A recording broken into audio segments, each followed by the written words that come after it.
VS. Achuthanandan അവസാനം പങ്കെടുത്ത പൊതുപരിപാടികളിലൊന്ന് V K Prashant ഉപതെരഞ്ഞെടുപ്പിൽ മത്സരിച്ച ആ തെരഞ്ഞെടുപ്പ് പ്രചരണമായിരുന്നു.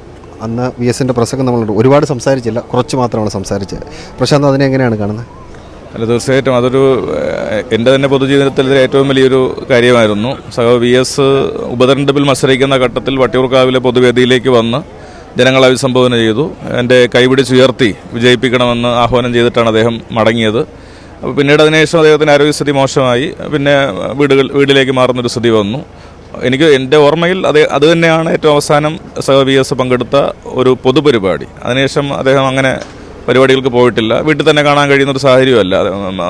അദ്ദേഹത്തിൻ്റെ ആരോഗ്യത്തിൻ്റെ കാര്യത്തിൽ പിന്നെ എല്ലാവരും ശ്രദ്ധാലുക്കളായി. ഇപ്പോൾ മുഖ്യമന്ത്രി ഉൾപ്പെടെ അവിടെ ചെന്നിട്ട് പേഴ്സണലായിട്ട് ചെന്ന് കാണാൻ ശ്രമിക്കാറില്ല. അവർ വെളിയിൽ നിന്ന് ഭാര്യയുമായിട്ടും മക്കളുമായിട്ടും വർത്തമാനം പറഞ്ഞ് കണ്ടു വരുന്ന സ്ഥിതിയാണ് പൊതുവിലുള്ളത്. നമ്മളുമൊക്കെ അങ്ങനെയാണ്. പിറന്നാളിനും മറ്റുമൊക്കെ വെളിയിൽ പോയി പിറന്നാളിൽ പങ്കെടുത്ത് തിരിച്ചു വരും.